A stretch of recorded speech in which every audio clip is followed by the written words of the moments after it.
बचपन की किन गलतियों को राजा दशरथ को जीवन काल में भुगतना पड़ा, यह जानेंगे इस वीडियो में।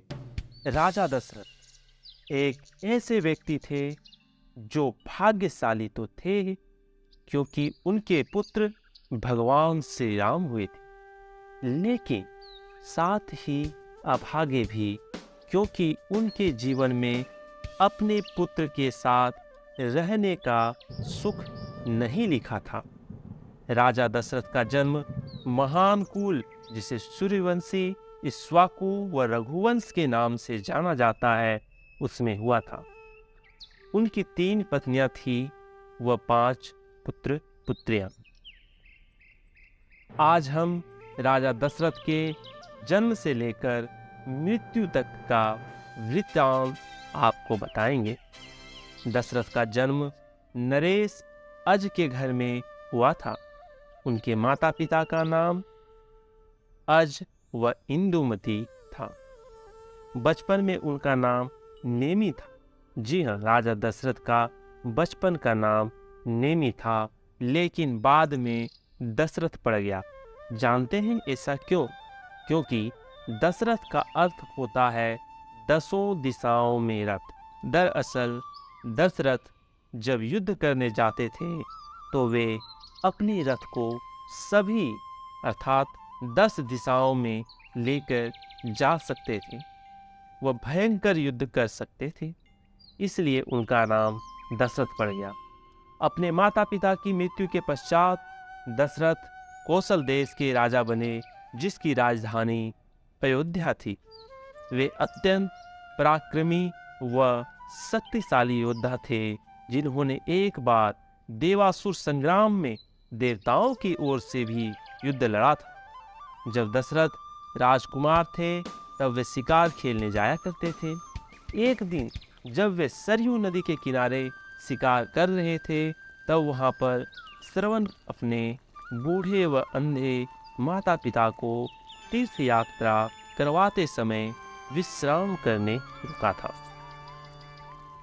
दशरथ ने श्रवण को हिरण समझकर उस पर तीर चला दिया, जिससे उसकी मृत्यु हो गई। अपने बेटे की मृत्यु से कुपित होकर श्रवण के माता पिता ने दशरथ को पुत्र वियोग में मरने का श्राप दिया व अपने प्राण त्याग दिए। जब दशरथ विवाह योग्य हुए तो उनका विवाह सर्वप्रथम मगध देश की राजधानी कौशल्या के साथ हुआ।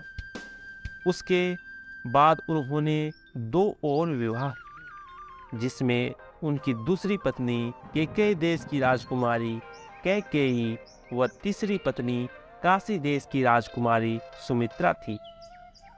विवाह के कुछ समय पश्चात दशरथ व कौशल्या के घर एक पुत्री का जन्म हुआ, जिसका नाम शांता था। वर्षनी, जो कि रानी कौशल्या की बहन व अंग देश की महारानी थी, एक दिन अपने पति राजा रोमपद के साथ दशरथ के महल में आई हुई थी। उन्होंने बतलाया कि उनके कोई संतान नहीं है। वह देखकर दशरथ ने अपनी पुत्री शांता को उन्हें गोद दे दिया, जिसका विवाह बाद में ऋषि श्रृंग मुनि से हुआ था। एक बार देवताओं व असुरों के बीच भयानक युद्ध चल रहा था। उस युद्ध में देव इंद्र राजा दशरथ से सहायता मांगने आए थे। तब दशरथ अपनी दूसरी पत्नी कैकेयी के साथ उस युद्ध में भाग लेने गए थे। दुर्भाग्य से युद्ध में दशरथ बुरी तरह घायल हो गए। तब कैकेयी ने ही अपनी समझदारी से दशरथ के प्राण बचाए व उनका उपचार किया था। रानी कैकेयी की चतुराई व कर्तव्य निष्ठा से प्रसन्न होकर दशरथ ने उन्हें 2 वर मांगने को कहा। रानी कैकेयी ने उस समय तो कुछ नहीं मांगा, लेकिन दशरथ से यह कह दिया कि समय आने पर वह उनसे यह 2 वर मांग लेंगी। राजा दशरथ ने कैकेयी को वे 2 वचन कभी भी उनसे मांगने को कह दिया। कई वर्षों तक दशरथ को कोई पुत्र प्राप्त नहीं हुआ। इससे वे बहुत चिंतित थे, क्योंकि अयोध्या की प्रजा अपने अगले राजा के जन्म लेने की प्रतीक्षा में थी। तब अपने राजगुरु वशिष्ठ के परामर्श पर दशरथ ने अपने दामाद ऋषि श्रृंग मुनि से संपर्क कर पुत्र कामेष्टि यज्ञ आयोजित करवाया। इस यज्ञ के फलस्वरूप ऋषि ने उन्हें एक खीर का प्याला दिया, जिसे तीनों रानियों को खाना था। वह खीर का प्याला तीनों रानियों ने आपस में बांटकर खा लिया। पुत्र कामेष्टि यज्ञ के फलस्वरूप दशरथ के घर 4 पुत्रों का जन्म हुआ। इसमें उन्हें सबसे बड़ी रानी से श्री राम प्राप्त हुए, जो स्वयं भगवान विष्णु के अवतार थे। दूसरी रानी कैकेयी से उन्हें भरत तथा तीसरी रानी से 2 पुत्र लक्ष्मण व शत्रुघ्न की प्राप्ति हुई। कुछ वर्षों तक राजमहल में उनका लालन पालन करने के पश्चात दशरथ ने उनका विद्या संस्कार करके महर्षि वशिष्ठ के आश्रम में शिक्षा ग्रहण करने भेज दिया। जब चारों भाई अपनी शिक्षा पूर्ण करके वापस अयोध्या आ गए तो राजमहल में फिर से खुशी छा गई। दशरथ भी अपने सभी पुत्रों के चरित्र को लेकर बहुत प्रसन्न थे तथा अब अपने उत्तरदायित्व से मुक्त हो जाना चाहते थे। तब उन्होंने अपनी मंत्री परिषद बुलाकर विचार विमर्श किया कि अब उन्हें अयोध्या का राज सिंहासन अपने सबसे बड़े पुत्र श्री राम को देकर संन्यास ले लेना चाहिए। उनके इस प्रस्ताव से सभा में सभी सहमत थे तथा राजगुरु वशिष्ठ ने भी इसकी आज्ञा दे दी। उस समय उनके 2 पुत्र भरत व शत्रुघ्न अपने नाना के घर कैकेयी गए हुए थे। दशरथ ने राम को बुलाकर अपना निर्णय सुना दिया, जिसे श्री राम ने भी पिता की आज्ञा मानकर स्वीकार कर लिया। राजा दशरथ ने अगले ही दिन श्री राम के राजाभिषेक की घोषणा पूरे राज्य में करवा दी। इस घोषणा से चारों ओर उल्लास का वातावरण छा गया, लेकिन मंथरा, जो कि कैकेयी की सबसे प्रिय दासी थी, उसने कैकेयी को भड़का दिया तथा उसके पुत्र भरत को राजा बनाने को कहा। तब मंथरा की योजना के अनुसार कैकेयी उस रात को उपवन में चली गई। उपवन वह होता है जहां रानी अपने सभी आभूषण, राजसी वस्त्र इत्यादि त्याग कर राजा से नाराज होकर चली जाती हैं। फिर उस रात राजा को रानी को मनाने उपवन में अवश्य जाना होता है। जब राजा दशरथ को यह बात पता चली तो वे आनंद फानंद में उपवन गए। राजा दशरथ कैकेयी का यह स्वरूप देखकर अत्यंत डर गए तथा उनसे जो इच्छा हो वह मांगने को कहा। कैकेयी ने अपने वही 2 वचन मांगे जो उन्होंने देवासुर संग्राम में उसे दिए थे। राजा दशरथ इसके लिए तैयार हो गए थे तथा उससे कुछ भी मांगने को। तब कैकेयी ने अपने 2 वचनों में भरत का राज अभिषेक व श्री राम को 14 वर्ष का वनवास मांग लिया। यह 2 वचन सुनकर दशरथ अंदर तक हिल गए थे तथा प्रलाप करने लगे थे।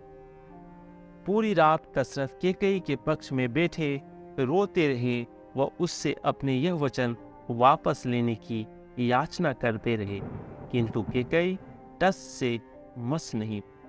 प्रातःकाल जब यह समाचार श्री राम को मिला तो उन्होंने अपने पिता के वचन को निभाने के लिए वनवास जाने का निर्णय लिया। उनके साथ उनकी पत्नी सीता और भाई लक्ष्मण ने भी वनवास जाने का निर्णय ले लिया। दशरथ चाहते हुए भी उन्हें नहीं रोक पाए और अपने पुत्र के आदर्शों के आगे उन्हें झुकना पड़ा। अंत में श्री राम, माता सीता व लक्ष्मण दशरथ की आंखों के सामने वनवास चले गए। श्री राम के वनवास प्रस्थान के पश्चात दशरथ बुरी तरह प्रलाप करने लगे थे। तब जैसे ही उन्होंने कैकेयी को देखा तो उनका क्रोध फूट पड़ा। उन्होंने उसी समय कैकेयी का त्याग कर दिया व अपनी पत्नी मानने से मना कर दिया। अब राजा दशरथ न तो मंत्री परिषद में जाते व न ही राजकाल संभालते। उन्होंने बिस्तर पकड़ लिया था तथा हमेशा श्री राम का नाम ही जपते रहते और रोते रहते थे। कई बार निद्रा में उनकी आंखें खुल जाती और वे राम राम चिल्लाने लगते थे। उनकी यह दशा देखकर राजमहल में सभी दुखी थे। अंत में एक दिन राजा ने श्री राम के वियोग में ही अपने प्राण त्याग दिए। अपनी मृत्यु से पहले उन्हें श्रवण के माता पिता का दिया हुआ श्राप याद आया जो उन्होंने उसे दिया था। आखिरकार दशरथ ने पुत्र वियोग में ही अपने प्राण त्याग दिए। दशरथ की मृत्यु के पश्चात पूरी अयोध्या में शोक व्याप्त हो गया। दशरथ के 4 पुत्र थे, लेकिन वे इतने अभागे थे कि उनकी मृत्यु के समय उनका एक भी पुत्र उनके पास नहीं था।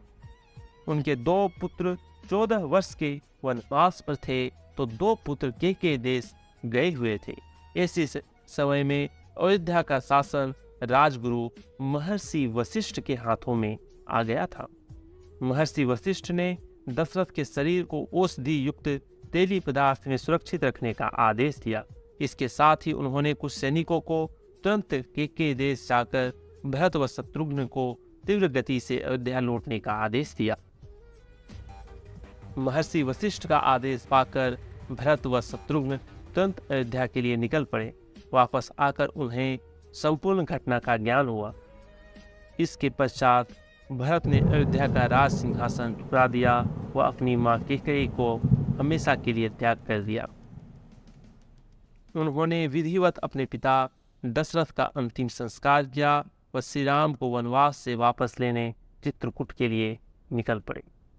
बोलिए जय श्री राम। आप सभी को अगर मेरी कहानी पसंद आई हो तो इस चैनल को सब्सक्राइब कीजिएगा, इस वीडियो को लाइक कीजिए और अपने दोस्तों के पास इस कहानी को शेयर वाले बटन पे टिप कर शेयर कीजिए और उन्हें बताइए कि भगवान श्री राम के पिता दशरथ की कहानी कैसी थी, उनकी जीवन गाथा कैसी थी। एक बार आप लोग जयकारा लगा दीजिए कमेंट बॉक्स में, जय श्री राम। बोलो जय श्री राम।